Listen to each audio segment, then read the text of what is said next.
3 signes du suicide plus du mythe sur le sujet.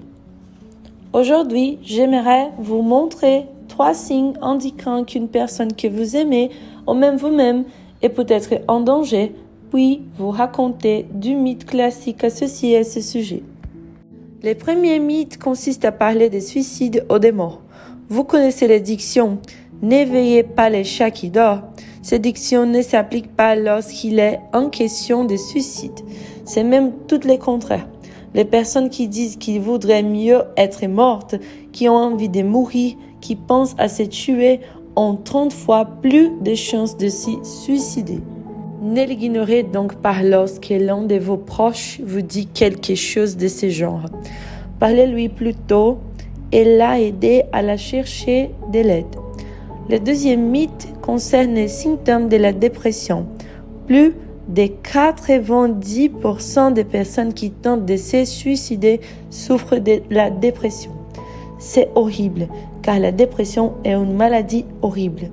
Mais c'est aussi une bonne nouvelle, car la dépression ne vient pas de nulle part. Et si vous pouvez détecter la dépression avant qu'elle n'arrive là, vous pouvez aider la personne à chercher de l'aide. Le troisième signe est le fait de se mettre volontairement en situation de risque. Lorsque votre vie est si mauvaise, si chaotique, que vous sentez si désespéré que vous voulez mourir. Le regard que vous portez sur la vie change. Vous n'accordez plus autant d'importance à la vie qu'auparavant. Cette personne peut alors se mettre volontairement dans des situations risquées, comme si elle voulait tenter sa chance.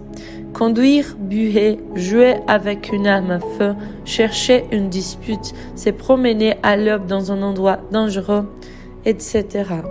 Tenter sa chance. Les 2 dernières choses que je veux vous dire sont des mythes qu'il faut briser à ce sujet. Le premier est que la souffrance psychologique est un problème féminin, même si les femmes se préoccupent davantage de leur santé mentale et souffrent un peu plus d'anxiété que les hommes. Les recherches montrent que les hommes se suicident 4 fois plus que les femmes. Par conséquent, si vous avez des hommes dans votre famille, des amis qui vous sont chers, recherchez ces signes également chez ces personnes et les aider à se faire soigner par un psychologue ou un psychiatre. Le deuxième mythe que nous devons briser est celui selon lequel le fait de se taire résout les problèmes. Dans notre famille, dans nos amitiés, nous nous rendons souvent compte qu'une personne n'est pas cool parce qu'elle ne va pas bien. Et parfois, nous nous berçons d'illusions en pensant que le silence fera disparaître les problèmes. Malheureusement, ce n'est pas le cas et parfois les problèmes s'aggravent. Nous devons parler de ces sujets dans nos foyers, avec nos familles, au travail, dans les écoles. Tout cela avec empathie, sans juger, sans rabasser, sans offenser. Ainsi, nous pourrons détecter ces signes à temps et aider ceux que nous aimons à chercher de l'aide. Voilà, c'est fait. N'oubliez pas de laisser votre commentaire dans le coin de la vidéo. Et si vous pensez que cette vidéo peut faire une différence dans la vie de quelqu'un, n'oubliez pas de les partager aussi afin que ces connaissances puissent atteindre de plus en plus de gens.